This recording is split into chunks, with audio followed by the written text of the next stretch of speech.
This is the Lone Crater YouTube. We hope this video helps. You start by opening Settings and going straight to Accessibility. You need a signed-in account and a working controller. Once done, confirm the system is updated so settings persist. Navigate, Settings Accessibility, and focus on the screen reader and spoken content areas. This first step locates the controls that trigger text-to-speech.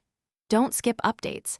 Outdated software can hide or revert accessibility toggles. Once you're at the Accessibility menu, prepare to change the speech options in the next step.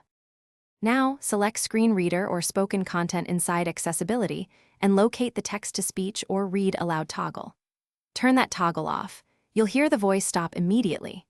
Make sure to also check Message Read Aloud and any chat or notification voice options and switch them off, because multiple settings can re-enable speech. Once toggled, back out to the main menu and test by opening a message or system prompt to confirm there's no spoken output. Finish by testing several areas, messages, notifications, and menus to confirm speech is gone. If you still hear text-to-speech, restart the Ps5 and recheck the accessibility toggles. Sometimes changes need a reboot to apply.